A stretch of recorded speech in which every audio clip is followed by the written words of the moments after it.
tiene dos componentes, un componente científico que es el cálculo puro y duro, ese que ustedes echan cálculo 1 y cálculo 2 ahí, y lo que ustedes quieran, digamos, ¿no? Entonces es el cálculo puro y duro. Y el segundo es la experiencia. Entonces, nos hemos dado cuenta que los aviones se caen porque a veces el piloto se duerme. Entonces, la norma dice de que el piloto debe haber dos pilotos viajando juntos. Entonces, aparte de la ciencia que dice, usted tiene que aterrizar así, tiene que haber una alarma en caso de pa. Entonces, la experiencia dice que tiene que haber dos pilotos manejando un camión porque a veces uno se duerme. Cada 8 horas tenemos que reemplazar al chofer del bus. Dicen los estudios psicológicos que una persona después de conducir 4 horas siente sueño. Entonces, nosotros cada 4 horas lo tenemos que cambiar, pero la experiencia dice que mejor es llevar 3 choferes, porque cuando cambian dos, no tiene suficientemente descanso el segundo para volver a tomar el volante, entonces tiene que descansar 8 horas. Entonces, la norma tiene dos componentes, uno que es la ciencia y el otro que se llama experiencia. La experiencia es lo que hace que la norma se vaya renovando y a veces también la ciencia. Nuevos estudios, nuevos cálculos, nuevas tecnologías hacen que unas cosas se vayan cambiando, indudablemente. Entonces, algo que es importante, jóvenes, a ver, quiero que me presten mucha atención, hay cosas que a veces hablamos y, y son muy importantes para su vida profesional de ustedes. Y parte de esas son las experiencias y caídas que uno tiene, que se las tiene que pasar a usted para que no caiga. Yo me acuerdo que una vez cuando estaba en CRE, le mandé una carta a una persona indicándole que por norma no le íbamos a dar algo que él pedía. Entonces yo le anoté, le señor, por norma no le podemos dar lo que usted pide. Entonces el tipo me metió una carta con un abogado y me dice, señor, usted no me puede decir que no me lo puede dar porque ni siquiera me ha dicho qué norma usted está utilizando. ¿Me están entendiendo o no? Edgar Manuel Chino, ¿me está entendiendo que ha apagado su cámara? ¿Está entendiendo o no? Sí, ingeniero. Ponga su cámara. Entonces, Fernanda Ewe, ¿me está entendiendo usted? Sí, ingeniero. ¿Me está entendiendo Fernanda? Sí, ingeniero. Fernanda, Sí, Fernanda Ewe. Entonces, cuando usted hable sobre una norma, tiene que explicitar, es decir, la NB 777 párrafo tal. ¿Me entiende o no? De acuerdo a esa norma, yo voy a hacer esto. Porque usted no puede ir a decir a un cliente de usted, Fernanda, mire, ¿sabe qué? La norma me dice que yo tengo que ponerle 300 lux. ¿Y qué norma le va a decir? La norma boliviana, la norma americana, la norma europea. ¿Cuál norma? ¿Me entiende? Porque usted tiene que defender lo que usted está yendo a informar. Entonces, si yo no tengo una norma local, por decir la NB 777 está muy limitada, entonces en aterramientos tiene un componente, pero no es muy explayado. Entonces, cuando yo necesito mayor, yo digo, yo voy a referirme a la norma NEC 250, que es la norma americana de aterramiento. Entonces, señor, de acuerdo a la norma NEC 250, recomiendo, porque esa norma no es boliviana, no puedo obligar, porque no es una norma boliviana. Entonces, de acuerdo a la norma NEC 250, recomiendo separar el aterramiento de las señales débiles, de las señales fuertes, y para eso necesitamos aislar los neutros, como dice esa norma que hay que hacerlo cuando uno recomienda eso. ¿Entiende? Entonces, ¿para qué sirve la norma? Huanca Luque Nida. ¿Para qué sirve la norma? ¿Qué piensa usted?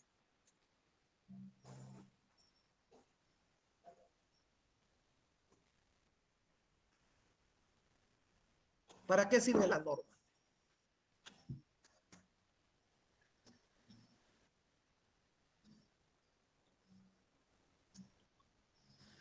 ¿Alguien que quiera opinar? Jacqueline Guzmán, ¿qué me puede decir usted? Jacqueline, ¿está presente Jacqueline? Sí, La ingeniero. señorita Buenos Jacqueline. días. Aquí, A ingeniero. ver, ahí, por,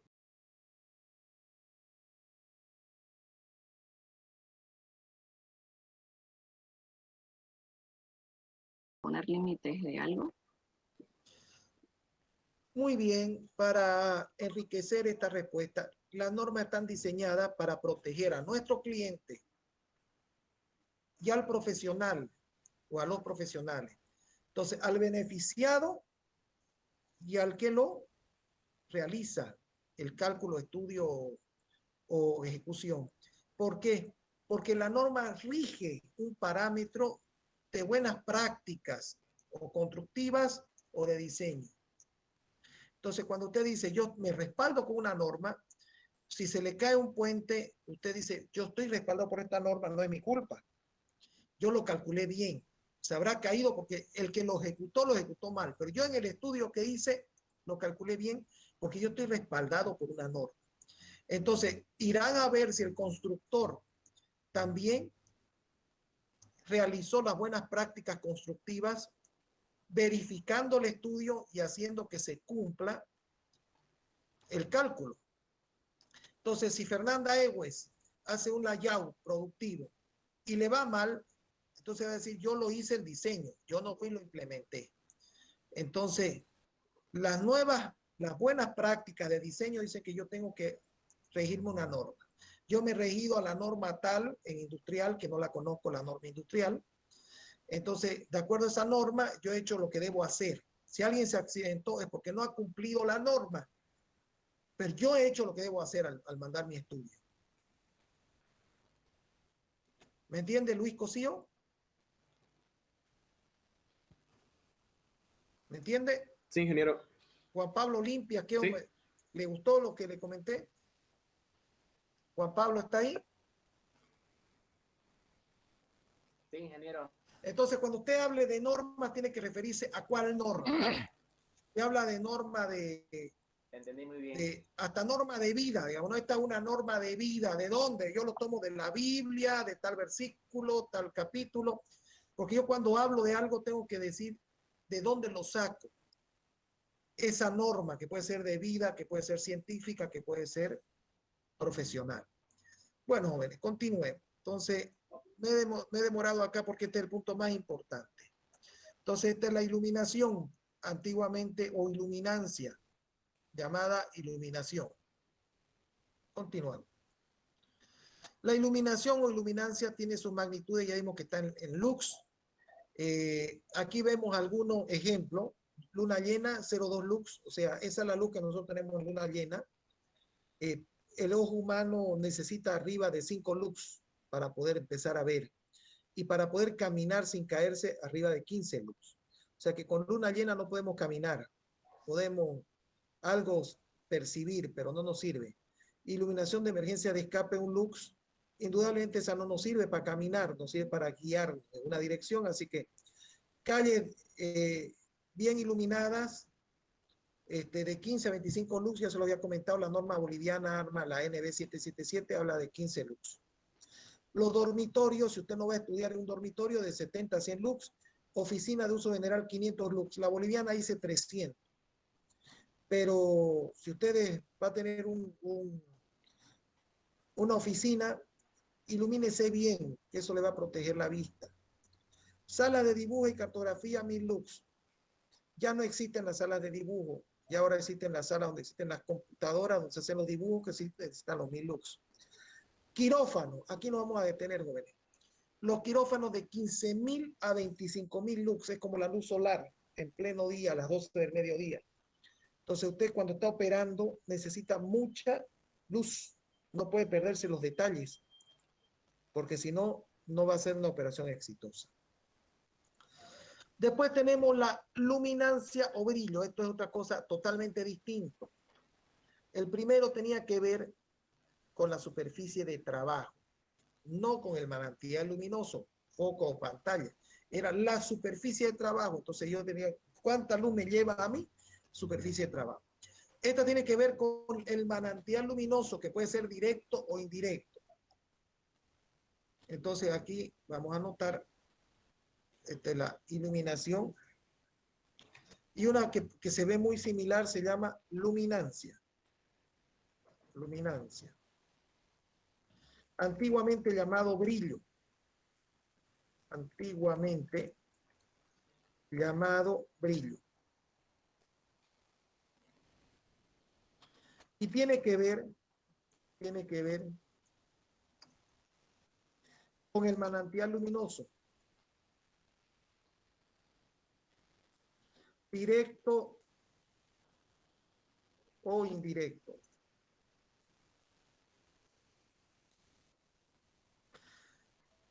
El manantial luminoso, jóvenes, nosotros hablamos en esta materia de manantial luminoso a las fuentes que emiten luz. Él puede ser de forma directa o indirecta. Directa podría ser un foco incandescente, fluorescente, LED, lo que quiera. Indirecta podría ser la luna, refleja la luz del sol. Podría ser un espejo que está reflejando algún haz luminoso que viene a otro lado. Cualquier tipo de situación o reflejo que llegue a una superficie de trabajo que no es propia, a esa superficie de trabajo se le llama igual un manantial luminoso indirecto. O sea, ella no está generando la luz, pero está brillando. Entonces, todo lo que brille aquí es oro para nosotros. O sea, todo lo que brille genera brillo. Entonces, la luminancia o intensidad luminosa emitida por una dirección en una superficie luminosa o iluminada. Esto se llama efecto brillo que una superficie produce en el ojo. Entonces, su símbolo está en L y se mide en candela por metro cuadrado. Entonces, la luminancia, aquí, L mayúscula, se encuentra en unidades. Ingeniero, perdón, esta partecita de la diferencia entre luz y luminancia, ¿sabes que lo puede repetir, por favor? Muy bien, ya. La iluminancia con I, vámonos acá, la iluminancia con I, está referida a la superficie de trabajo. Si a mí no me importa de qué lado llega la luz, yo me voy a mi mesa y mido. Y digo, a ver, ¿me da para trabajar o no me da para trabajar? Se mide en lux, su unidad, y tiene que ver con el flujo luminoso que llega a mi superficie de trabajo partido por mi área, o sea, una densidad de flujo luminoso, y eso me da la intensidad de iluminación que el ojo percibe en la superficie de trabajo. No importa de qué manantial venga, ni cómo venga, es que llega a mi mesa. Yo abro mi ventana, tengo mis luces, parte me entra por la ventana, parte me entra por las luces, trata por el tragaluz. No importa, pues yo pongo mi luxómetro, mi instrumento en la superficie de trabajo y esa es la intensidad de iluminación que yo voy a recibir. Lo más importante al final de todo, porque al final yo todo lo que voy a hacer es porque quiero tener luz en una superficie de trabajo. Es el punto más importante del estudio de luminotécnica. Pero para eso, para poder llegar a lo anterior, nosotros tenemos que conocer algunos conceptos como la luminancia. ¿Y qué es la luminancia? Es el brillo del manantial de trabajo. O sea, la cantidad de flujo luminoso que emite un manantial, o sea, un foco. Si yo miro el foco, lo veo muy brillante o lo veo un poco brillante. Entonces yo puedo decir, este foco es muy bueno, es muy malo, o necesito poco foco, mucho foco, para que después en mi superficie de trabajo yo la tenga iluminada. Entonces, la iluminación, ¿de dónde lo tengo? De la luminancia. La luminancia o el brillo, el que yo quiero ver el sol y lo veo brilloso, quiero ver la luna. Entonces, todos los manantiales luminosos brillan. ¿Qué es lo que están haciendo? Están emitiendo un flujo de luz visible, porque no toda la luz emitida es visible. Ya dijimos que tiene que ser entre 380 y 780 nanómetros. Entonces, la luminancia tiene que ver con el manantial de trabajo. O sea, el foco, el sol o un espejo que esté reflejando luz. Entonces, tiene el manantial luminoso, puede ser directo o indirecto, digamos. Un foco que está brillando o puede ser el reflejo del sol sobre la luna que en realidad está reflejando la luz del sol. O podría ser luz indirecta, o sea, una pared que yo la veo que está alumbrando, en realidad la pared está recibiendo la luz de un foco que hace que la pared queda muy clara y me ilumina el cuarto. ¿Le queda claro? Sí, ¿Le sí, queda claro? ya quedó claro. La iluminación tiene que ver con la superficie de trabajo, no importa de dónde venga. La luminancia tiene que ver con el manantial luminoso.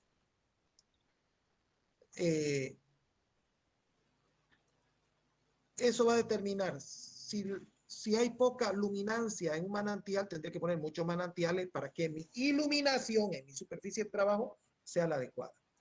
Entonces, la luminancia que tiene que ver con el manantial luminoso directo o indirecto se encuentra en unidades de Stilbert. ¿Ya? Y es la relación, la L, es la relación que hay entre intensidad de flujo luminoso, y vamos a ver qué es la intensidad de flujo luminoso.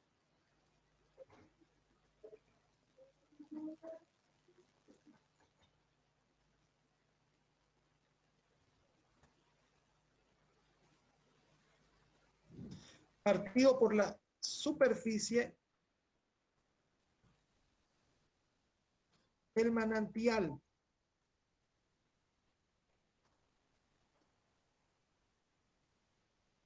¿Qué significa?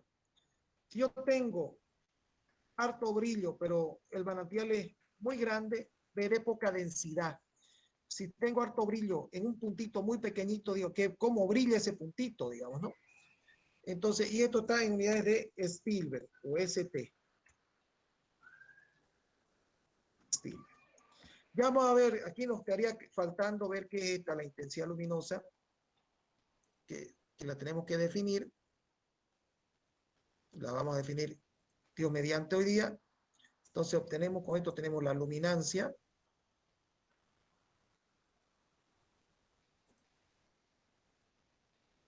Tenemos la iluminación, que son cosas distintas.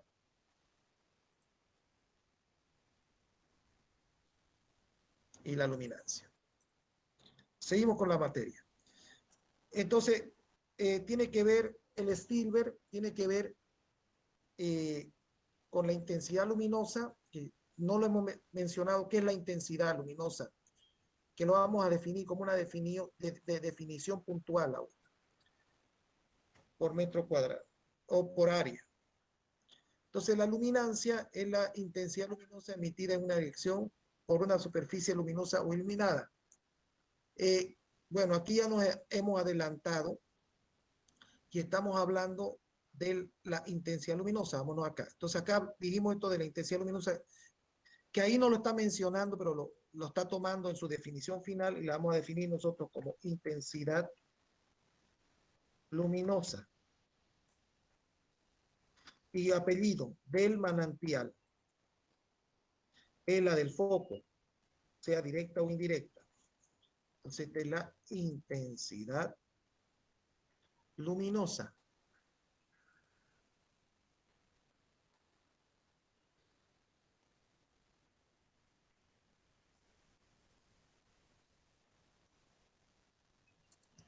Entonces, entre paréntesis, le pondremos su símbolo que es I.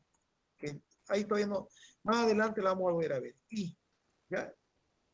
I. Entonces, la intensidad luminosa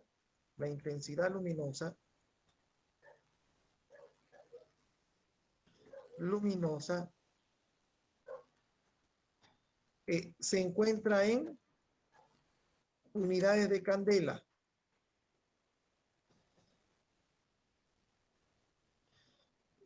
Y tiene que ver, y es un cono de luz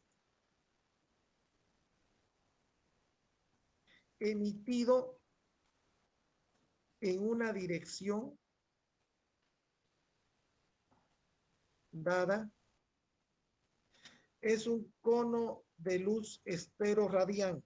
Ahorita vamos a ver qué es eso, esteroradián. Emitida en una dirección dada. Esa es la definición. ¿Ya? Esteroradián. Entonces ahorita le voy a demostrar qué es lo que estamos hablando.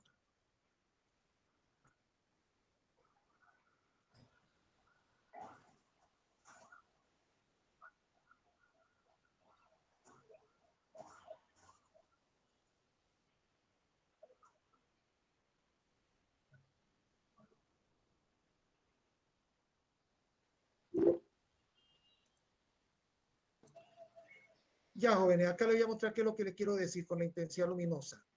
Aquí lo vamos a poner. Intensidad luminosa. Intensidad.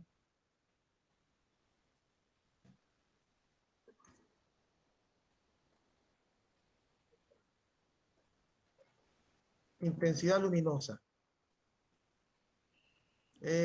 Vamos a hacerlo más grande. Esto. Intensidad luminosa. Entonces yo voy a tener un foco. ¿Ya? Voy a tener un foquito. Vamos a dibujar un foquito.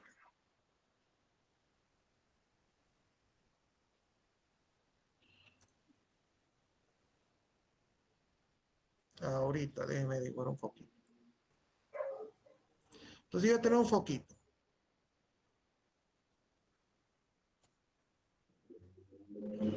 Ahí tengo, ¿lo ven? ¿La ven mi ampolleta, no? Aquí voy a poner los filamentos porque sea más bonito. Para que vean ustedes que me voy a esforzar en no hacerlo tan feo. Entonces, tengo mi ampolleta. Ahí tengo mi ampolleta.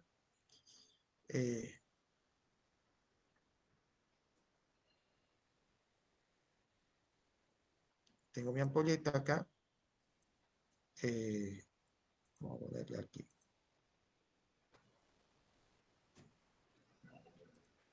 Mi ampolletita acá. Con mi filamento.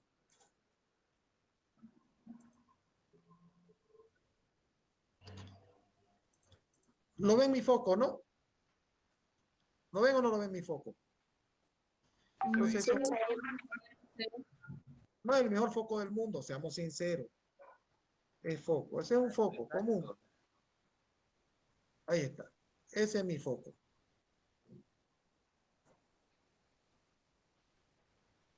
Ahí está mi foco. Entonces, yo le voy a poner una pantalla a mi foco. ¿Para qué? ¿Para qué utilizamos las pantallas, jóvenes? A ver, ¿quién me dice para qué cree que se utilizan las pantallas? Para reflejar, para focalizar la luz que sale. Para aumentar la luz. Porque sin la pantalla la luz se direcciona a todas partes. En cambio, la pantalla hace que se focalice en un ángulo nomás. Ya, muy bien, pero para hacerlo un poquito más científico el comentario, es para hacer un mejor control de la luz. O sea, ¿yo para qué quiero alumbrar el techo, no? ¿Sí o no? Si yo no le pongo pantalla, el foco va a alumbrar para todos lados, ¿sí o no? Entonces, ¿yo para qué uso la pantalla? Para no alumbrar el techo, ¿no? Entonces, ¿qué hago? Redirecciono ¿sí o no? Redirecciono como está acá. Entonces, acá tengo mi pantalla. Redirecciono el flujo luminoso para darle un mejor aprovechamiento. Entonces, para eso me sirve la pantalla, porque si no estoy alumbrando el techo, estoy alumbrando la pared. En cambio, si yo tengo una pantalla, puedo redireccionar el flujo luminoso. Entonces, jóvenes, ¿qué decimos nosotros que es la candela? Entonces, aquí vamos a poner un eje geométrico. ¿Ya? Entonces, este va a ser un eje geométrico. Entonces, este va a ser el eje de la X, va a ser este de acá. Va a ser el eje de la X. Y aquí vamos a hacerlo invertido. Ya no antes el Y nosotros utilizamos hacia arriba, pero es una convención. Ahora lo vamos a usar hacia abajo. Entonces, el eje Y. Que en realidad en alumbrado se toma como referencia el X abajo y el Y allá acá. Es una referencia que se utiliza en iluminación. ¿Ya? ¿Estamos o no estamos? Entonces, jóvenes, nosotros, ¿qué hacemos? En realidad, este eje X yo lo voy a poner acá. Ahí están los ejes. Entonces, esto le voy a dar otro color para que ustedes puedan un poquito visualizarlo mejor.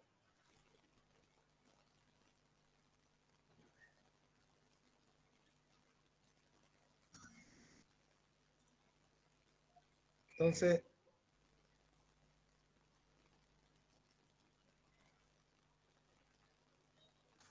ahí están los dos ejes.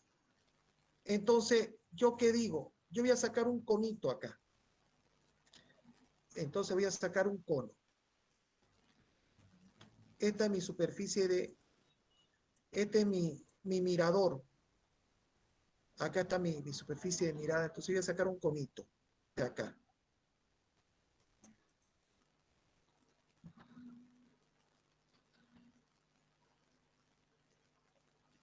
Entonces,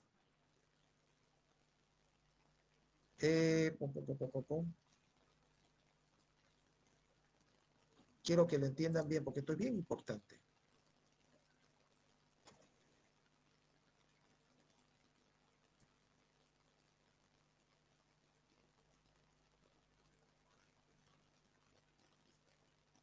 Vamos a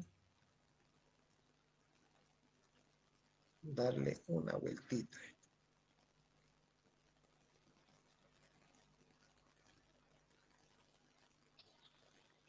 Ya van a disculpar los niveles de detalle de los dibujos, no los estoy haciendo al máximo porque no quiero perder tanto tiempo.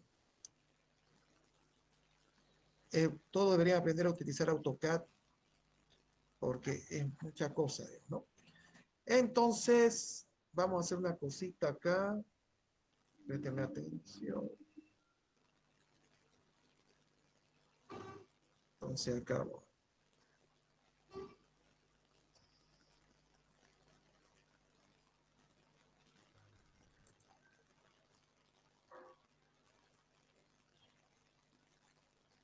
¿Qué me está pasando?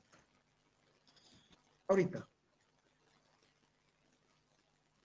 Ah, que aquí, aquí, perdón. Ya, sí, ahora sí. Entonces aquí me vengo.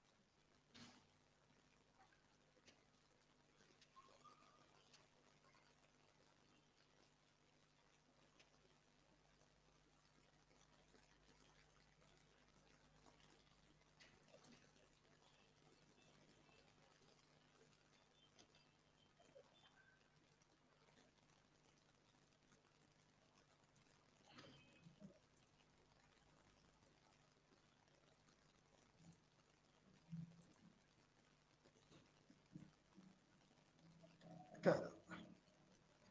Un minutito me será mal. Es que quiero mostrarle bien y no quiero que no quede clara esa idea.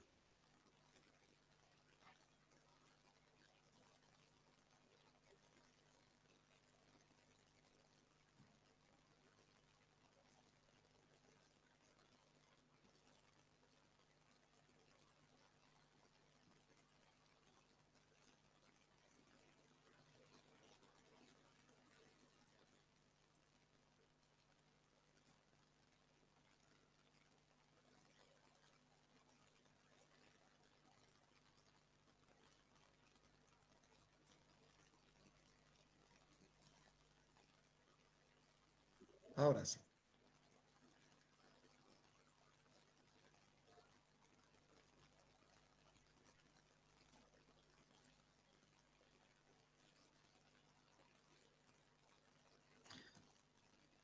Entonces este es un cono de luz.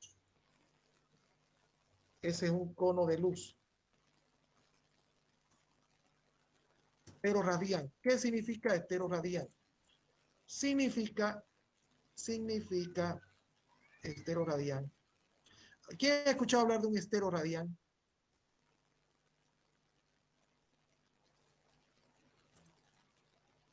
¿Alguien ha escuchado?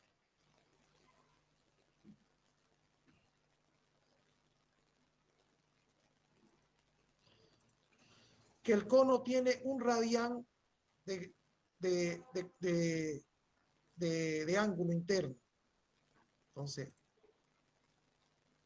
esteroradián. Un radián interno.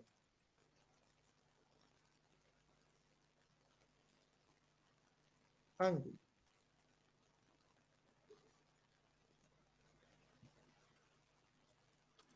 y aparte tiene un ángulo con respecto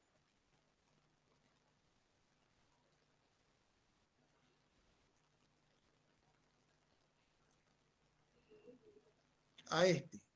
Entonces,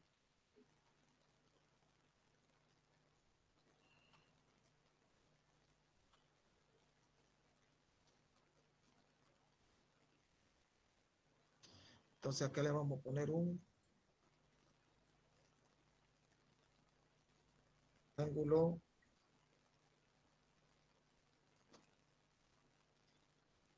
ángulo igual a más o menos 45 grados.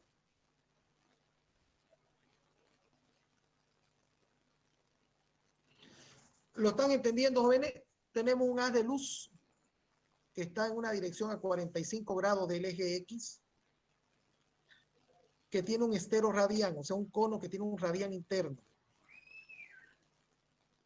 Y a eso se le llama intensidad luminosa. Intensidad luminosa. Y se encuentra en unidades de candela o CD. Candela.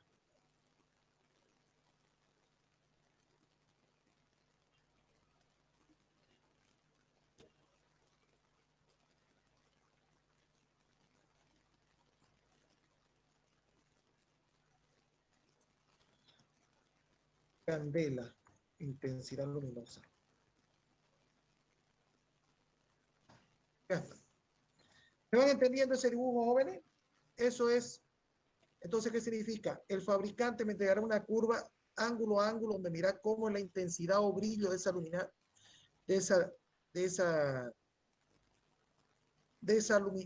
ese manantial luminoso en cada dirección, y yo lo dividiré por el área superficial del foco.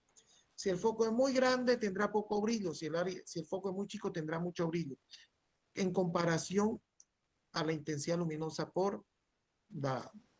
Entonces, ella puede ser directa o puede ser indirecta, como lo habíamos comentado hace un ratito, como está acá. Y acá hay una ecuación que es la que vamos a utilizar, que en realidad dice, es la diferencial, esa por favor pueden anotarla, donde la luminancia es B, una derivada. Hace un ratito lo utilizamos como L, algunos libros lo utilizan como L, otros como B. L pueden utilizar acá. Es la variación de la intensidad luminosa en una dirección dada, y alfa de ahí, este de acá, estamos viendo ahorita, este de acá es I alfa, y el alfa es 45 grados, entonces este de acá es I sub alfa.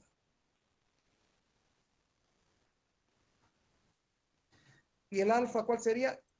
45 grados. Aquí alfa igual, aquí vamos a alfa. Alfa igual 45 grados. ¿Quién entrega esa información? El fabricante. Entonces el fabricante me dice cuál sería la intensidad luminosa en esa dirección. Lo diré por una superficie y coseno del ángulo, si es luz indirecta o si es luz directa, ¿ya? Que está ahí alfa, intensidad luminosa, superficie emisora, y ángulo de luz respecto a la normal de la superficie. Sigamos. La luminancia. Este es el brillo. No tiene que ver con la superficie de trabajo. Por decir, la calle bien iluminada tiene una luminancia de 2 candelas. O sea, ¿qué significa? Si usted se pone a estudiar, el reflejo de la calle sobre algo le va a dar 2 candelas por metro cuadrado. El papel blanco iluminado con 400 lux le dará 100. ¿Qué significa? Que si usted pone 100 lux en su superficie de trabajo, el brillo que va a tener su papel blanco va a ser de 100. El papel blanco iluminado con 1000 va a ser, o sea, ¿qué significa? Que cuando usted le emite un manantial luminoso sobre una superficie de trabajo, la iluminación que hay en la superficie de trabajo va a generar un brillo. Y eso es lo que estamos viendo aquí. O sea, si usted pone un papel blanco sobre su mesa, no es lo mismo que ponga un papel negro. ¿Por qué? Porque el papel negro va a absorber mucha de la luz que está llegando a la superficie de trabajo. Entonces, por decir un papel, usted tiene una superficie con 400 lux. Yo dije que nosotros con 300 lux tenemos una superficie de trabajo muy atractiva. Pero si usted está trabajando en un papel negro, por más que tenga 400 luz, usted apenas va a ver 15 candelas, o sea, va a ver muy poco brillo ese papel. Por eso es que en los quirófanos utilizan 15.000, 20.000 lux para que todas las cosas que son oscuras se puedan visualizar igual, tengan brillo. Entonces aquí están algunas de las tablas: luminancia ideal para la pared de oficina, luminancia ideal, y esa es la luminancia. Aquí está la intensidad luminosa, lo que lo acabo de mostrar usted en la grafiquita. El estéreo radián en una dirección dada. Entonces aquí vemos también una lámpara reflectora. Eso ya lo acabamos de hacer acá. Entonces eso es lo que le quería mostrar. Este que está a 45 grados de X, que la entrega el fabricante, está, que es un estero radián el cono, o sea, un radián, ese conito, esa me entrega en cada dirección un brillo, y esa es la intensidad luminosa. Entonces, una lámpara reflectora de 150 vatios son 2.500 candelas, una ditroica 15.000, y ahí. Entonces, ahí están las distintas magnitudes de intensidad luminosa en una dirección dada por un estero radián. Rendimiento luminoso. Entonces, ¿qué es el rendimiento luminoso? Ya vimos la intensidad luminosa, nos habíamos adelantado. Entonces vemos el rendimiento luminoso. El rendimiento luminoso.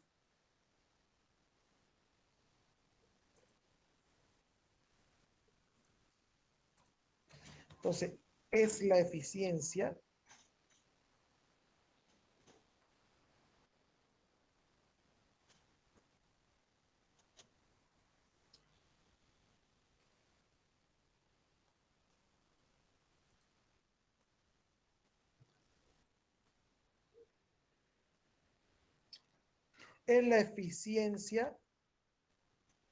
energética entre los vatios entregados eléctricamente y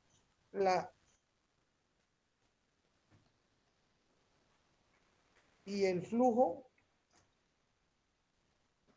de luz visible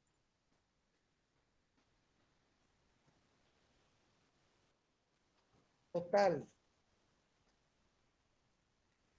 de un manantial luminoso.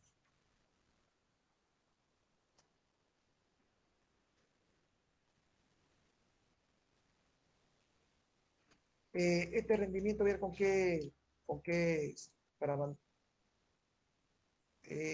lo estamos manejando. Bueno, lo vamos a poner así, no tiene una letra. Entonces le vamos a decir rendimiento, ya con R lo mismo, rendimiento luminoso. Entonces va a ser igual al flujo luminoso,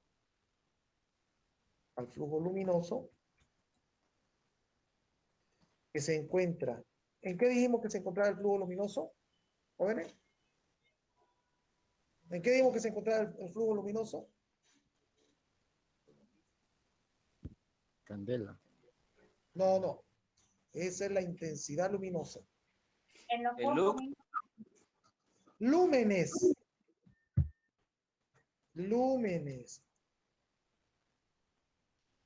El flujo luminoso se encuentra en lúmenes, ya lo había visto.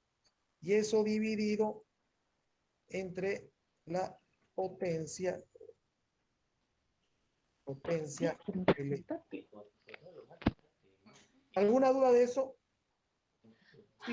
Si el flujo luminoso es en una dirección dada por un cono que es un estero radián, se dice intensidad luminosa y está en candela.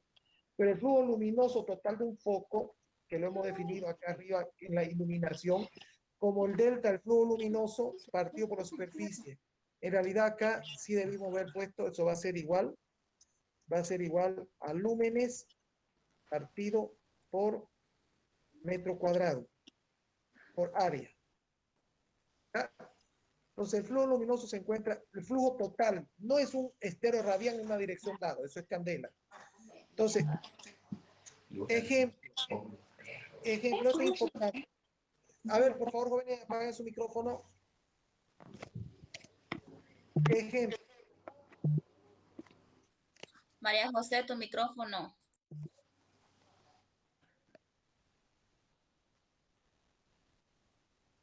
Un foco LED tiene un rendimiento luminoso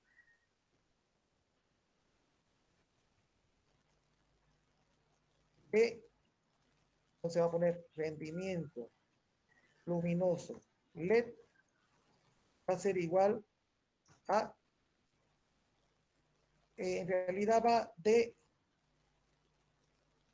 más o menos va de 90 a 150 lúmenes por vatio.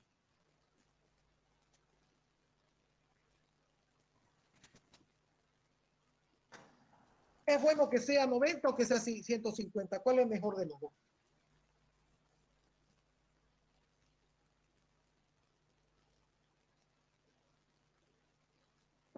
Jóvenes. Bueno, el 150 se ve... Claro, mientras más brillo total, digamos, ¿no? Porque el lumen es el flujo total. El brillo tiene que ver con ese flujo partido por unidad de área de la superficie emisora, pero mientras más flujo luminoso tenga, mejor. Entonces, ¿qué significa? Significa que un foco LED de 20 vatios con una eficiencia de 120 lúmenes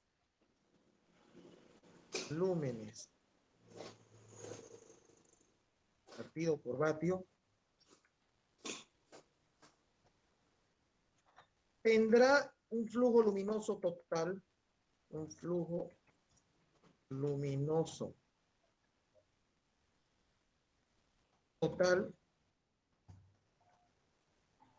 entonces flujo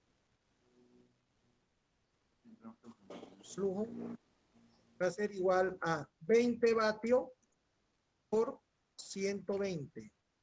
¿Eso cuánto daría? 2400. 120. 2400 sí. lúmenes. Ya. Como comentario, que lo vamos a ver, no sé si está acá, igual lo vamos a poner. Como comentario, aquí está el rendimiento luminoso. Cuando un manantial, aquí está, ¿ve? LM lúmenes por vatios. Cuando, aquí lo vamos a ampliar esto, si lo podemos ampliar, para verlo más grande. Se llega a visualizar, ¿sí, no? La potencia eléctrica que consume el foco, parte se vuelve luz, parte se vuelve pérdida por radiaciones invisibles y tarde por pérdida en calor. Entonces, ¿qué significa? La energía que se le entrega, hablemos de un foco, ¿ya?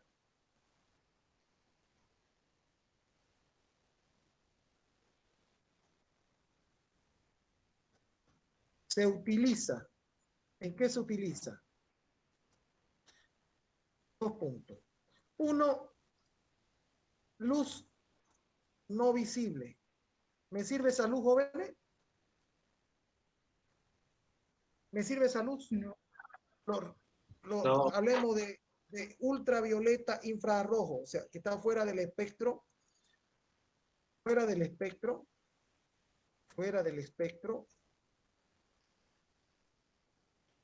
de 380 nanómetros a 780 nanómetros. Entonces, si la longitud de onda está fuera de ese espectro, el ojo no lo llega a percibir. 2. Calor.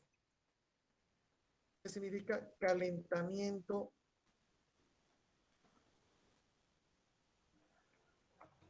Pérdidas por efecto Joule.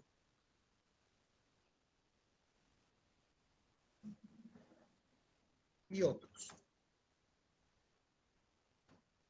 Y 3 es la luz visible.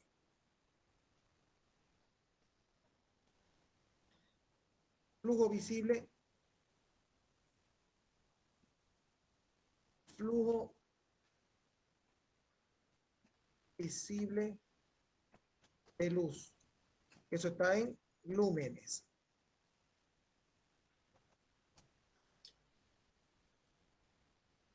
Entonces, ¿qué significa? Yo metí 20 vatios y obtengo 2400 lúmenes. Esa es la energía visible irradiada por el manantial. Mucha de la energía se está perdiendo por calor y por luces que no se llegan a percibir. ¿Te queda claro eso, no? Entonces acá está luz visible, la amarilla, pérdida por radiaciones invisibles, o sea, luz que no llega a percibir el ojo humano, y pérdidas por calor. O sea, efecto Joule y otros efectos físico-químicos que son pérdida energética. ¿Queda claro? Queda, ¿no? Sí, ingeniero. Sí. Ya está. Temperatura del color. Temperatura del color. La temperatura de color de una fuente de luz se define comparado con su color dentro del espectro luminoso con el de... A ver, présteme atención. Lo voy a decir y ahí lo leo. Cuando yo dije que había una manera de... Por favor, tengo un micrófono prendido. Tengan cuidado, ¿ya? Bravo, Miranda, por favor. Lo voy a tener que quitar yo. Reinaldo, por favor, ya quiten su micrófono. Si no están, por favor, participando temporalmente, quiten su micrófono, ¿ya? María Los Ángeles, por favor, quiten su micrófono también, porque si no empieza a complicarse la reunión. Bueno, sigamos aquí. Habíamos comentado nosotros que dentro de las maneras de producir luz habían varios efectos. El primero habíamos dicho que era un efecto, bueno, primero la luz que obtenemos nosotros obtenemos de dos maneras, de forma natural a través de toda la luz que nos puede llegar del universo, que el principal emisor es el Sol. Parte puede llegar de forma indirecta a través de la Luna, parte puede llegar de las estrellas, pero bueno, el principal elemento radiador de luz natural es el Sol, y después vimos la artificial. Dentro de la artificial la clasificamos en la incandescente,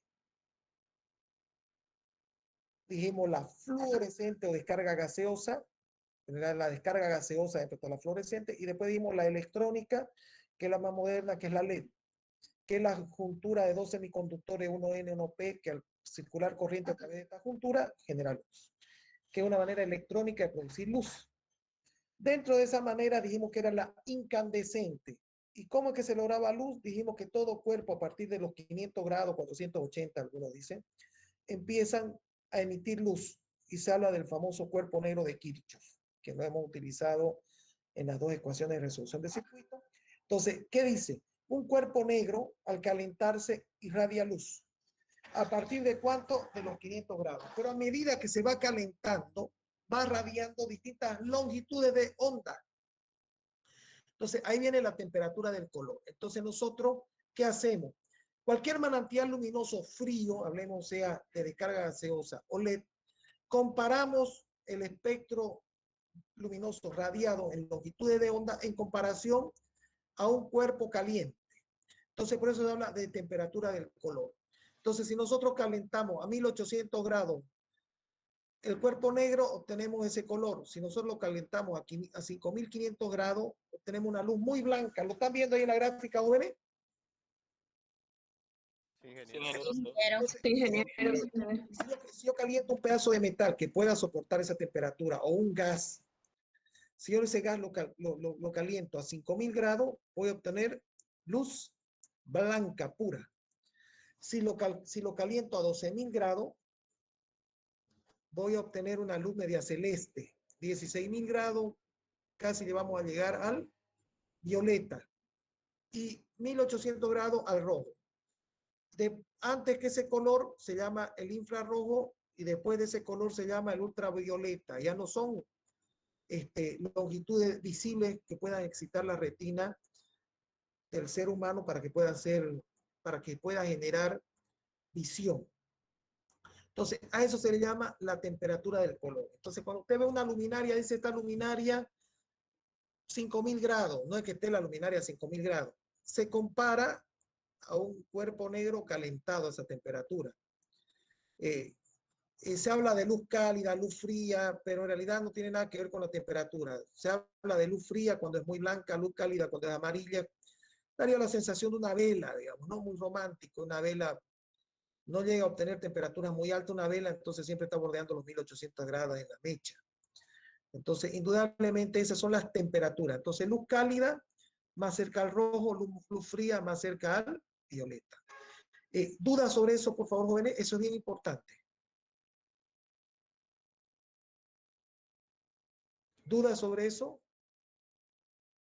Jaime, ¿alguna duda? No, porque ahí están los rangos, ¿no? Así que si están los rangos, entonces se entiende. Ya, no significa que el foco tenga que calentarse a esa temperatura. Se está comparando con un cuerpo negro, el cuerpo negro de Kirchhoff, ¿se acuerdan, no? Que dijimos que después de los 480 grados, 500 grados, dice otro, el cuerpo empieza a radiar luz. Entonces, a los 1700 grados irradia una luz, a los 5000 irradia otra, ¿me entiendes? Entonces, la luz es muy blanca cuando yo caliento un cuerpo negro a 5000 grados. Entonces, cuando yo tengo un LED muy blanco, digo, se compara a este cuerpo cuando yo lo calento a 5000 grados. Eso es lo que estoy diciendo ahí. Continuemos. Bueno, que les quede claro. Entonces, esa es la temperatura del color. Siempre va a ser en Kelvin, ingeniero. Sí. Sí, jóvenes. Ya, entonces ahí está. En realidad, cuando usted va a comprar un foco, en el foco dice temperatura del color, dice 5500, una luz muy blanca, dice 4000 es media amarillenta, 1800 es casi roja. Entonces, cuando ustedes vayan a una tienda o vayan a Multicenter o vayan a cualquier tienda donde vean foco, ahí dice siempre la temperatura del color. Con solamente ver la temperatura del color, ustedes pueden determinar qué tan blanca, qué tan amarilla, qué tan violeta es la luz. Eso es lo que está diciendo. En una nave industrial, jóvenes, ¿qué temperatura del color ustedes buscarían en una nave industrial, en un proceso industrial? María de los Ángeles. El blanca, pues. Mientras más blanca, mejor. 5500 sería. Podría ser cerca de los 5000. ¿Por qué? Porque mientras más blanca, mejor. Para una vía pública podría ser amarilla. ¿Por qué? Porque el ojo tiene mejor percepción de la luz amarilla. Es mucho más sensible el ojo humano, vimos a la luz verde amarillenta, entre verde y amarillo que están cerca. El ojo tiene ¿se acuerdan la curva que vimos de visibilidad relativa? La máxima visibilidad del ojo humano es entre el verde y el amarillo, que es 1, el 100%. Entonces de ahí los otros colores van perdiendo visibilidad. De todas maneras, en el proceso industrial yo requiero percibir el comportamiento de los productos procesados y muchas veces parte de la información me la da el color. Una teja yo puedo determinar si está bien cocida, mal cocida, si está bien hecha o mal hecha de acuerdo al color. Una prenda de vestir yo puedo determinar la calidad de la prenda de acuerdo al color. O sea, si está mal teñida, o sea, hasta puedo determinar muchas variables de un producto cuando está bien iluminado con luz blanca. O sea, los colores pueden permitirme distinguir ciertas situaciones para tomar las correcciones. Pero en un pasillo yo podría tener una luz verde amarillenta o amarilla, porque es mucho más percibible por el ojo humano. De hecho, ustedes fíjense en su apunte, como el centro de la luz amarilla es como lo que tuviera más fuerza en el dibujo, fíjense ustedes. La luz blanca, bueno, por contraste la estamos viendo, es blanca. Pero fíjense que la luz roja se ve más tenue, la celeste se ve muy tenue y la que se ve muy fuerte es la amarilla. Fíjense. Por eso los resaltadores siempre se utilizan amarillos, porque requiere muy poca luz para generar una gran excitación en el ojo humano. Sigamos. Temperatura del color. Entonces, aquí hablamos de luz día, el blanco neutro entre 4000 y 5500, ya yo les estaba, el blanco cálido 3200, la incandescente, bobilla con cristal azul 4000, foco de iluminación 3200, halógenos 2900, bombilla 100 vatios doméstica 2850 y luz de vela 1900. Son las temperaturas de color que hemos estado viendo. Ley de los cuadrados inversos. Ley de los cuadrados inversos. La intensidad de la luz varía inversamente proporcional al cuadrado de la distancia. ¿Qué significa? La intensidad de luz en una superficie de trabajo, es inversamente proporcional al cuadrado de la distancia. Ahorita vamos a ver en el siguiente gráfico. La iluminación de una superficie inversamente proporcional al cuadrado de la distancia de la fuente de iluminación. Aquí lo podemos ver. Si yo estoy en la superficie S1, que estoy a 1 metro del manantial, el cono es muy chiquitito para una intensidad luminosa constante, flujo, un cono constante.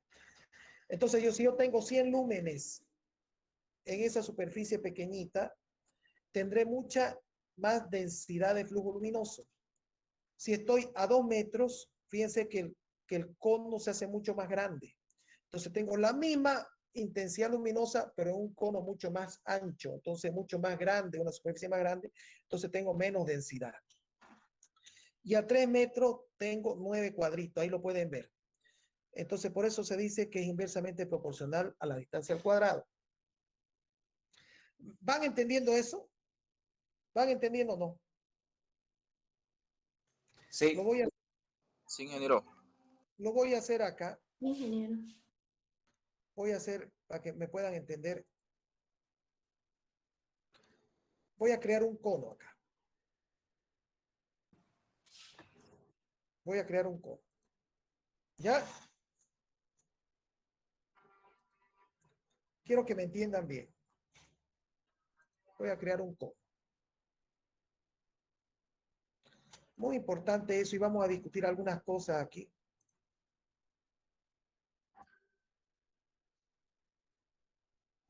Entonces vamos a crear un cono.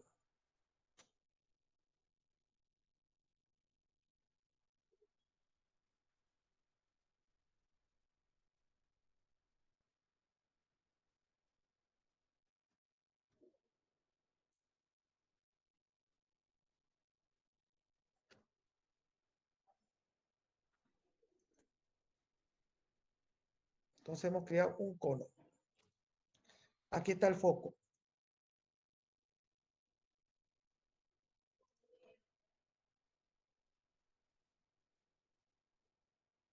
Ahí está el foco.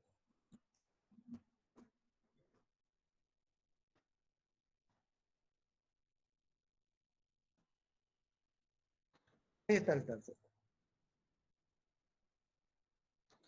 Entonces yo aquí voy a 1 metro de distancia.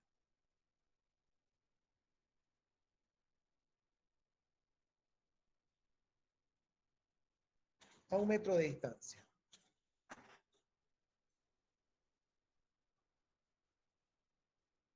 A 2 metros de distancia.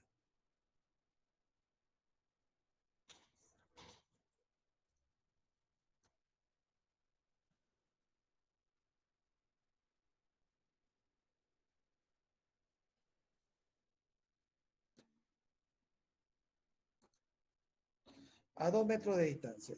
Y a 3 metros de distancia.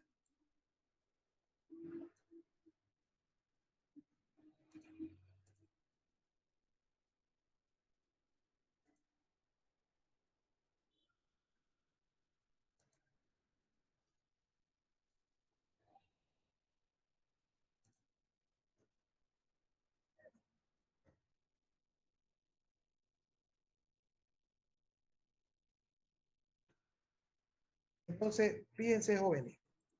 Acá nosotros vamos a hacer las cotas. Pin, pin, pin.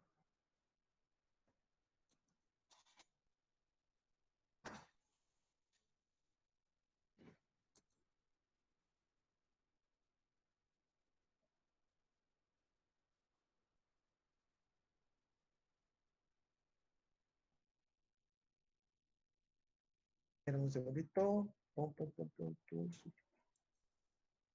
Ya, lo voy a hacer manualmente, que no sé dónde las tengo las cotas en este. Yo las pongo en la librería acá. Y en este instante las cotas, ¿dónde las he puesto? Bueno, las he puesto. Entonces, de aquí a aquí hay un metro.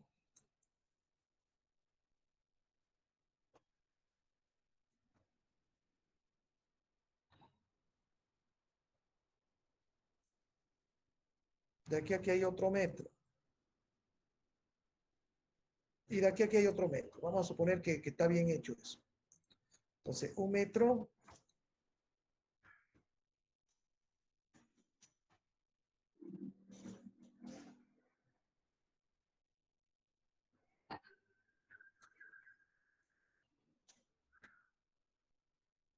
Dos metros.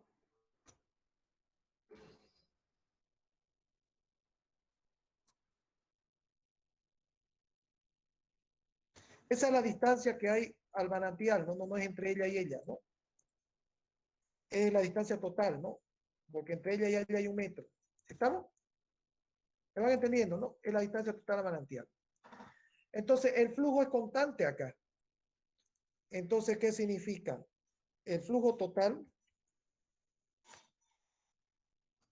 es constante.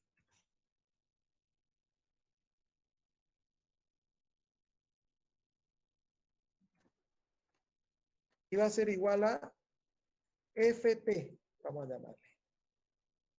Flujo total. Entonces, la iluminación acá, la iluminación E, la iluminación E va a ser igual al flujo total partido por el área 1.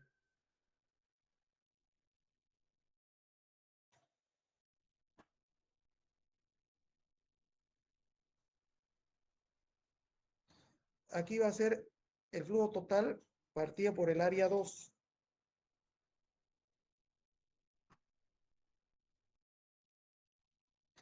Y aquí va a ser el flujo total partido por el área 3.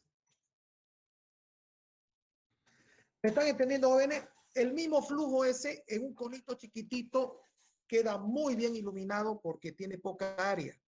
El mismo flujo a 2 metros queda menos iluminado porque tiene mucha más área, un cono mucho más grande, o sea, una superficie mucho más grande el cono. Y la 3 es esa. Entonces, salvar como ley cuadrado inverso.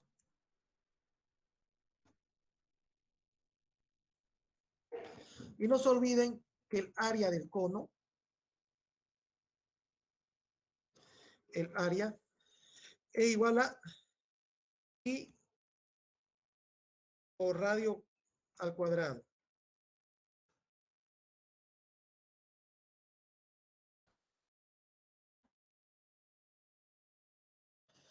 ¿Qué significa? Aumenta un poquito el radio y el área multiplica al cuadrado.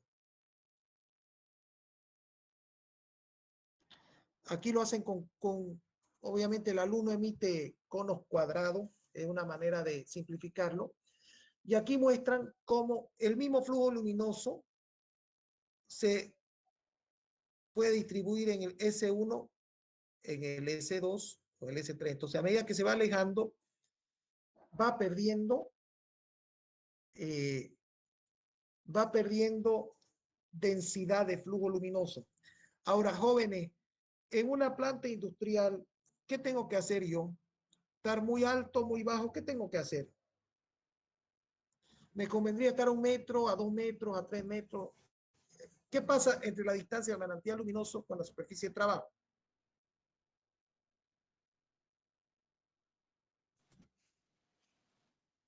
se va perdiendo, ¿no? Se va perdiendo, indudablemente se va perdiendo. Daría la sensación que yo tendría que estar muy bajito, ¿sí o no? O sea, no me convendría tener una nave industrial de 8 metros porque si la mesa la tengo 1 metro del suelo, tendría el manantial luminoso de 7 metros. ¿Me está entendiendo o no me está entendiendo? ¿Sí o no? Sí. Sí, ingeniero. Para eso se hace el control luminoso. Para eso se hace el control luminoso. Si yo tengo una nave industrial muy alta, o sea, aquí yo tengo una nave industrial, por decir, aquí yo estoy dibujando, y aquí está la superficie del trabajo, y es muy alta, entonces yo no le puedo poner, y aquí voy a dibujar las paredes, aquí voy a dibujar las paredes.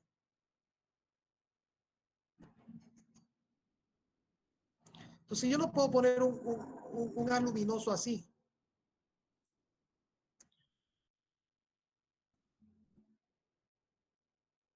¿Por qué? Porque se va a perder mucho en las paredes, va a ser absorbido por las paredes, ¿sí o no?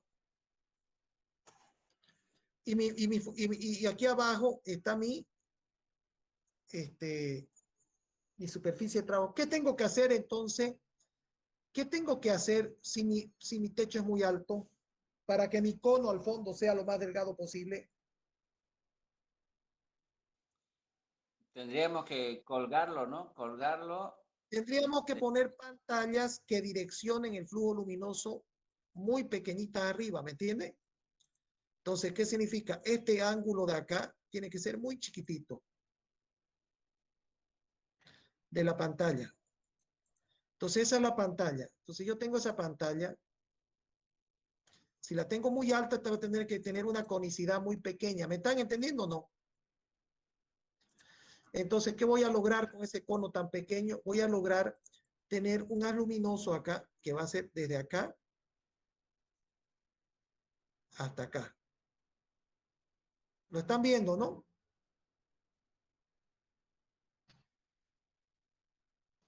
¿Lo están viendo o no lo están viendo? Sí, se está viendo. Ahí está. Entonces, mientras más alto sea mi... Ahora, si yo tengo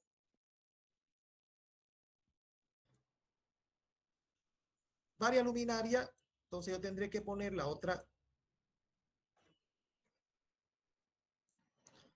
luminaria, tendré que ponerle una distancia que me permite alumbrar. ¿Lo están viendo ahí o no lo están viendo? ¿Sí o no? Sí, se ve, ingeniero. Si el foco es muy potente, me permitirá tener este cono más grande abajo. Si el foco es fenopotente, tendré que hacerlo más chiquitito y juntar la mala luminaria o traslaparla.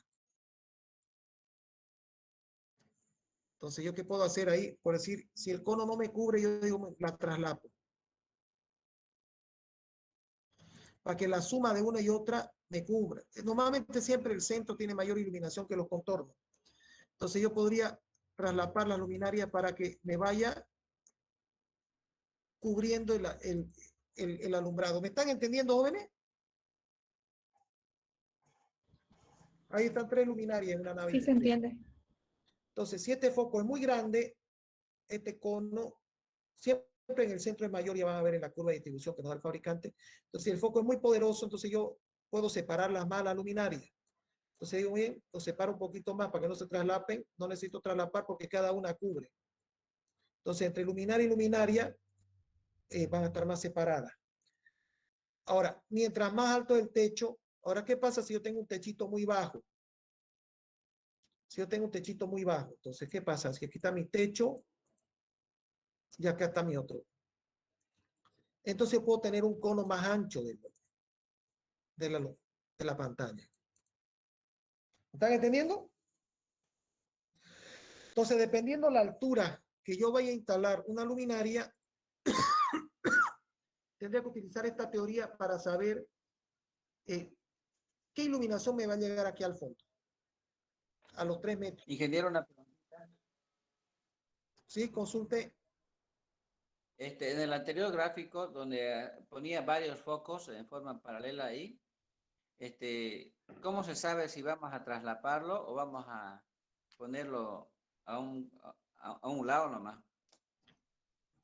El fabricante, me voy a adelantar un poquito acá, me está olvidando, pero lo voy a hacer para cubrir su deuda. El fabricante me va a entregar una curva así, mire. El fabricante me va a entregar una curva así. Voy a adelantarme.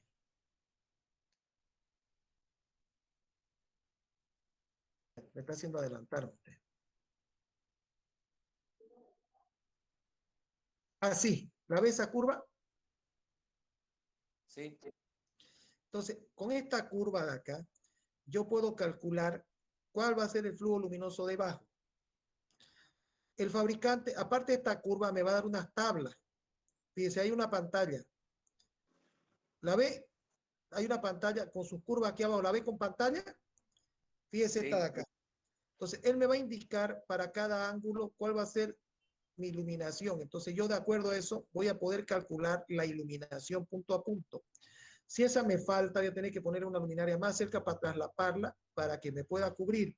Si yo aquí abajo, normalmente en el centro voy a lograr mi iluminación, pero los contornos, esto no estoy llegando a la iluminación mínima requerida, entonces yo tengo que traslapar la que está al ladito para poder cumplir. El fabricante me entrega curva y me entrega, fíjese, aquí hay un foco con curva, ¿lo ve? Curva de distribución luminosa, eso me entrega el fabricante y eso es lo que van a hacer ustedes en el examen. Fíjese, hay un dicroico, fíjese, con distintos ángulos. ¿Ve? Aquí está la Isolux, que bueno, me ha hecho adelantarme un montón. Me voy para atrás. ¿Ya? Se tiene que calcular. Entonces nosotros cuando hagamos el cálculo vamos a ver si tenemos que traslapar, no tenemos que traslapar. Y el fabricante nos va a dar. De hecho, el fabricante, si el ambiente es cerrado, nos va a decir, señor, ya yo lo he hecho, lo que usted necesita saber. Y lo que vamos a hacer, yo le voy a dar la eficiencia. ¿Qué es la eficiencia? Si usted tiene un foco con ciertas condiciones geométricas, o sea, a qué altura, a qué ancho tiene el muro, véngase a esta tabla y yo le voy a decir cuánto es útil, o sea, cuánto sale y cuánto llega. De acuerdo a eso, usted va a calcular la cantidad luminaria y la va a distribuir. Y le dice, yo creo que la distribuya así. Entre el muro y el manantial, en la mitad de la distancia que entre manantial y manantial. Entonces, el fabricante le va a dar a usted cómo quiere que lo haga. ¿Entiende? Porque la otra es ir con su banco fotométrico o la otra es hacer el cálculo punto a punto, que es muy complejo porque hay reflexión, ya lo vamos a ver después. Entonces, normalmente el fabricante se lo simplifica mucho. Él va a un banco y dice, muy bien, señor, nosotros ya hemos hecho todos los ensayos y esta tabla le va a funcionar bien. Extrapólela usted a su problema. O lo quiere hacer usted paso a paso y tirarse una vida, lo puede hacer en un ambiente cerrado. Es muy complejo hacerlo porque hay reflexiones. En un ambiente abierto se hace. Yo no lo recomendaría hacer el método punto a punto en un ambiente cerrado. Sería complejísimo. En un ambiente cerrado, sí. Perdón, abierto, sí. Bueno, continuemos con esto porque si no... Entonces, la radiancia o emitancia. Esta es menos importante, es similar a la intensidad luminosa. Se llama radiancia al flujo luminoso total emitido por una superficie luminosa o difusora y la extensión de esa superficie. O sea, es el diferencial de flujo por diferencial de superficie radiado, pero ya no es un estero radian, sino es la diferencial de flujo partido por un diferencial. Este casi no se usa, no voy a entrar en detalle. Y vamos al siguiente punto, control de luz. Ya habíamos comentado que era importante hacer el control de luz. Pero un minutito, por favor, tengo una llamada muy importante. Luis.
Va a disculpar, joven, es que tengo una persona botada en el medio de la nada allá en la frontera con Calama. Estamos instalando unos generadores como empresa y si me llama, él tiene poca cobertura, tengo que atenderle sí o sí porque él tiene que subir un cerro para poder hablar con nosotros. Bueno, continuemos con la materia. Fueron 5 minutos. Entonces, el control de luz, ya nosotros comentamos que es muy importante que exista siempre un control de la luz. ¿Y para qué se necesita que la luz sea controlada? Porque de esa manera se obtiene un proceso más eficiente. Ya estamos hablando que las pantallas pueden direccionar el cono de luz. Si yo la tengo muy alta, tendré unos conos más cerrados. Si tengo una pantalla muy baja, tendré unos conos más abiertos. Entonces, de acuerdo a la altura, yo puedo querer conos más cerrados, más abiertos, para que en la superficie de trabajo me llegue lo que yo quiero. Entonces, de alguna manera, el control de luz es muy importante porque es una manera de hacer más eficiente el uso de la luz. Entonces dice, obtenía la luz mediante manantial luminoso, se presenta el problema de su control, ya que debido a su gran luminancia, la mayoría de los manantiales existentes no realizan por sí mismos una distribución de flujo luminoso. O sea, la luz que emiten los manantiales no es en la dirección ni donde yo lo quiero, que permita su aplicación directa. O sea, directamente un foco pelado me va a alumbrar el techo. ¿Yo para qué quiero alumbrar el techo? Pues le pondré una pantalla para que me alumbre la mesa, haciéndose necesario la utilización de dispositivos que modifiquen y controlen la luz emitida. Entonces, gracias a eso tenemos una aplicación más eficiente de luz y aprovechando los fenómenos físicos del manejo de la luz, los mismos fenómenos que estudió Newton, ¿no? Entonces, ¿cuáles son los fenómenos? Entonces, para hacer control de la luz, nosotros necesitamos conocer los fenómenos. Entonces, uno es la reflexión. Entonces, ¿qué es la reflexión? Es cuando lo voy a pasar muy rápido, porque esto lo han visto en el colegio, ¿no? Cuando un rayo incidente llega sobre una superficie y parte de la luz es absorbida y parte es reflejada. La absorbida no la estamos tocando, si la reflejada, hay un ángulo normal a los dos, y aquí se genera un haz reflejado. Entonces, la relación entre el rayo incidente y el rayo reflejado se conoce como el índice de reflexión, que lo tenemos ahí como ese nu, que es el flujo luminoso reflejado dividido entre el flujo luminoso incidente. En un espejo, el índice de reflexión sería 1.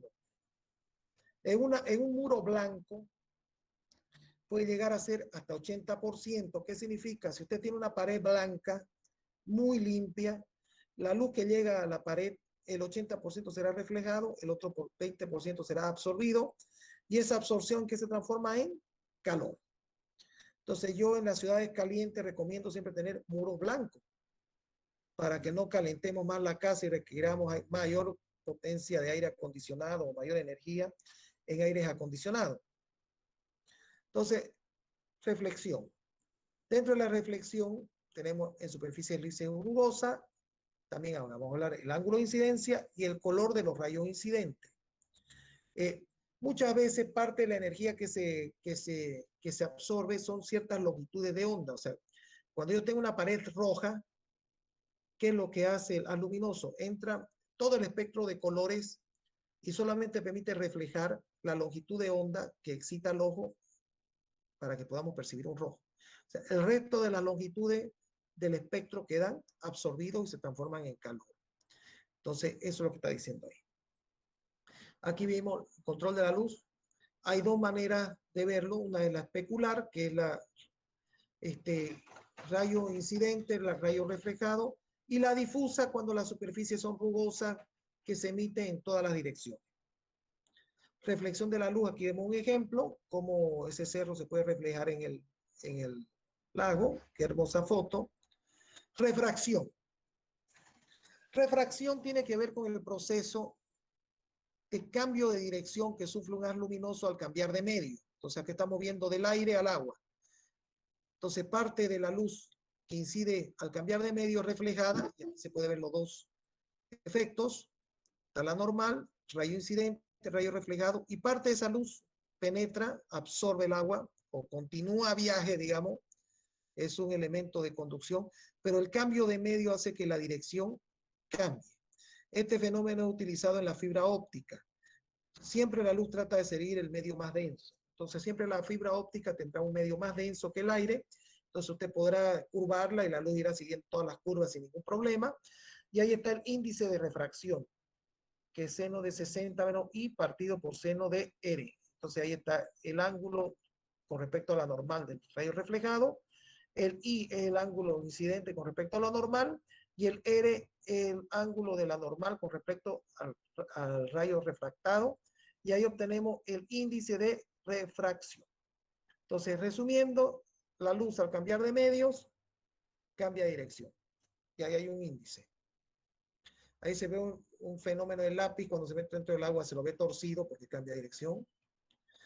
Aquí se puede ver una fibra óptica, entonces pueden ver esa fibra donde pasa la luz verde y pasa a través de todas esas curvas y no se va perdiendo. ¿Por qué? Porque la luz siempre sigue el medio más denso. Ahí está la refracción, hay otros ejemplos, se continúan los ángulos, los mismos que hace un ratito hemos comparado. Y dice que hay la ley de refracción donde dice que N1, índice de refracción del primer medio, ángulo de incidencia, N2, índice de refracción del segundo medio, y el FIDO, ángulo de refracción del segundo medio, se puede llegar a esa igualdad. Y eso se llama la ley de refracción. Esas son ecuaciones de Newton, de esos estudios que hace Newton sobre la luz. Aquí vemos otro tema de refracción, y vamos a la absorción. ¿Qué es la absorción? Un ratito, joven.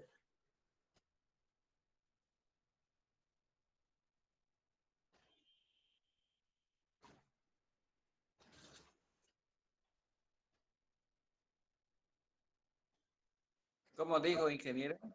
Un minutito que voy a cargar mi celular, pero estoy utilizando el celular para también ver las imágenes. Y se lo come la clase. Pero lo he tenido que cargar, porque si no, yo aquí veo lo que ustedes están viendo. A ver si... Ingeniero, disculpe una pregunta antes de continuar. Tengo una duda o consulta en el tema de lo que es la iluminación dentro del hogar. ¿Qué es aconsejable qué luz que tengamos, la blanca o la cálida para una mejor visión, digamos, en el caso de las personas que tenemos hijos, por mi caso, por decirlo, y los que estudiamos también, digamos? Ya, aquí viene un tema que es bien importante, jóvenes.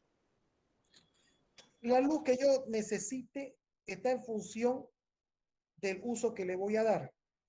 Normalmente el estudio hogar no está en nuestro curso, porque el estudio hogar tiene más un tema decorativo. Muchas veces cuando yo hago proyectos eléctricos de edificio de departamento, la iluminación me la pasa el arquitecto. Él me dice, póngame unos LED aquí, una cosita, porque quiero aquí, quiero allá. Entonces, esa se llama iluminación decorativa y hay gente que es muy especialista en ella. Entonces, de hecho, hay arquitectos que me han pasado sus cálculos luminotécnicos para que yo le haga la cabaña de doctor Alfredo Romero de la clínica INCO. Entonces, y yo no lo entiendo porque son otras teorías luminotécnicas, ¿me entiende? Entonces, ¿cómo realzar? Digamos, si él tiene un cuadro, realza el cuadro, ¿me entiende, no? Si tiene una esquina de la casa que es fea y no la quiere, entonces la opaca. Si tiene algún adorno en la casa que quiere realzar, la sobreilumina, ¿me entiende o no? Entonces, de alguna manera, en tema hogar, yo lo que veo es la iluminación industrial. Pero como comentario, yo en mi sala de estudio, yo sí hago el cálculo luminotécnico. En mi oficina, donde yo estoy trabajando ahorita, sí he hecho el cálculo luminotécnico. Y si a veces la estética no me permite tener la iluminación que yo quiero, me traigo una luminaria de escritorio, ¿me entiendes? Para poder trabajar en mi mesa. Porque a veces queda fea la oficina, digamos, yo aquí he puesto por la simetría de mi oficina, he puesto 3 luminarias, cada una de 80 vatios. Tengo en mi oficina. Entonces aquí yo mido la iluminación y tengo menos de 300 lux. Entonces, ¿qué hago yo? Cuando quiero trabajar, tengo una luminaria de escritorio con la que yo pueda no fregarme la vista, que hoy día no la tengo casualmente. Entonces, por eso usted tiene a veces una luminaria de velador, a veces tiene una luminaria de escritorio. Entonces, si usted quiere trabajar en su escritorio, tiene dos opciones. O iluminar muy bien su sala, que a lo mejor es donde usted trabaja, o el cuarto donde usted trabaja, pero eso le va a generar poca eficiencia. ¿Por qué? Porque usted la va a tener tremendamente iluminada para unas horas de estudio. Entonces yo le recomendaría tener una luminaria. Ahora, si usted tiene niños chicos, usted no necesita más de 30 lúmenes para que los 30 lux, perdón, para que los chicos no se caigan, para que vean un palito, vean una piedrita en el camino y no tropiecen. Entonces yo le recomendaría mantener una iluminación promedio entre 70 y 100 lux en su casa, que eso es muy fácil lograrlo, eso no hay ni que calcularlo. Y en los sectores donde usted trabaje, donde usted esté estudiando, tener una luminaria especial. De hecho, los gringos tienen una que va desde el suelo, con un peso muy grande abajo, que tiene 2 metros de altura y uno la va inclinando y la pone encima donde uno quiere, ¿me entiende? Entonces yo estoy trabajando, la puedo poner encima donde yo quiero. Yo no veo que nadie de las personas que están con sus cámaras tengan una luminaria de escritorio. De hecho, les pediría que no utilicen nunca luz de descarga gaseosa, o sea, fluorescente o de bajo consumo. O utilizan LED o utilizan incandescente, porque ya lo vamos a ver que la luminaria de descarga gaseosa es intermitente, se apaga para el ciclaje que tenemos en Bolivia, se apaga 100 veces en un segundo. Es como una taza de refresco, como un celular, digamos, ¿no? El celular tiene entre 60 y 120 tazas de refresco. El fluorescente se apaga y se prende 60 veces, pero 100 veces en un segundo. Y eso genera fatiga visual. Entonces yo le recomendaría, si usted tiene una sala de trabajo, comprarse una luminaria de escritorio con un foco LED, y si no tiene la plata para LED, incandescente, porque el incandescente tiene ya vamos a ver que no sufre el efecto estroboscópico, que es uno de los efectos que vamos a ver. El efecto estroboscópico no lo sufre. Y que tenga su luminaria, su debida pantalla, para que tampoco no sufra de encandilamiento, porque usted tenga el manantial luminoso a la altura de su fuente visual, de sus ojos. Entonces, yo por eso le digo, con las casas no me meto mucho, porque las casas tienen que ver con un tema netamente estético. Yo en un cuarto no le voy a poner 2 focos, se ve horrible, ¿me entiende? Imagínese un cuarto con 2 focos. Normalmente se pone un foco al centro del cuarto o una pantalla hermosa, si soy millonario, tipo Luis XV, con sus gotas de cristal, pero al centro del cuarto, y puedo llenarlo de foco, no sé. Pero obviamente ni siquiera voy a tener una buena distribución, porque voy a tener, a lo mejor fuera bueno tener 4 focos en el cuarto para distribuir mejor la luz. ¿Me entiende o no? Equilibrarlo, o sea, pero es casa, o sea, en la casa tiene que verse bonita, pues, ¿no? Ustedes, yo siempre les digo, el ingeniero industrial de la Gabriel, yo creo que debe ser uno de los profesionales más exitosos que saca la universidad, porque tiene mucha experiencia en sacar estos profesionales, porque sale muy bueno. Y normalmente yo lo que he visto que la mayoría de ustedes siempre están en cargos ejecutivos. Entonces ustedes van a llegar a tener su bonita casa. Y no es porque yo les desea que los demás no la tengan, ¿no? Es porque ustedes están haciendo los esfuerzos para merecerlo. Se están quemando las pestañas para poder tener una mejor condición de vida. Entonces, eso tiene que ser recompensado. Nadie puede decir, no, pues redistribución, todos veamos igual. No, pues yo no me esforcé igual que el vecino. El vecino no quiere estudiar, se va a cargar la bolsa de cemento. Está bien, tiene derecho a comer, pero yo tengo un esfuerzo adicional porque yo me estoy preparando. Todos estos años no estoy percibiendo un salario. ¿Por qué? Porque me estoy preparando. El profesor me tiene fregado, me tira 2 horas hablándome estupideces y encima ni siquiera me paga.